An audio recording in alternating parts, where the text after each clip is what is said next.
Allah niyə çarəsiz bir quluna yardım etmir? Yardım etmir. Etmir, yox.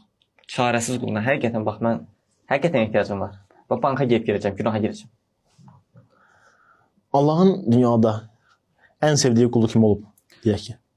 Həzrət Peyğəmbər deyirsiniz, Həzrət Muhammed Aleyhisselam. Bəli. Muhammed Aleyhisselamın çəkdiyi sıxıntılar bir fikirləş. İnsan atası böyüyüb, atasını görməyib. Bəli. Anası 6 yaşında vəfat edib.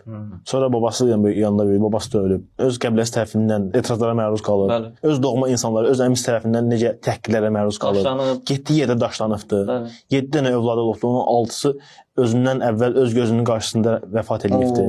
Adam bu qədər sıxıntılar çəkibdi və bu adam əslən sənin aldığın ləzzət bu dəqiqə, maddi olaraq aldığın ləzzət o adamın aldığı ləzzətin çox böyükdür. Maddi olaraq ha. İndi fikirləş ki, sən deyirsən ki, Allah niyə zarda olan quluna yardım eləmir? Allah deyir ki, bu dünyada mən sizə zövqü, ləzzəti məhdud verəcəm. Qısa verəcəm. Çünki bu dünyada əsas məqsədi bu deyil. Çünki bu dünyada versəm Allah bilir ki, qullar bu dünyada o ləzzətin içinə qapılıb, zaten bu dünyada cüzi bir ləzzət verməsinə baxmayaraq yeni insanlar o ləzzətin içinə qapılıb, ləzzət verənin fərqinə varmırlar. Bax indi Allah ən çox sevdiyi quluna bu dünyada cüzi bir ləzzət veribsə, yəni bizim onun danışmağa haqqımız varmı ki, biz Allahdan ən sevdiyin qulunun haqq tələb etmədiyi təqdirdə biz ondan haqq tələb edəyik? Yox. Bir də fikirləş ki, Allah bizə sağlam bir həyat veribsə, bu artıq xoşbəxtliyin əsas səbəblərindən biridir. Dadacağımız nə qədər nemətlər veribdir, nə qədər orqanlar verib ki, hamısı qüsursuz şəkildə işləyir. Biz bütün bu şeylərə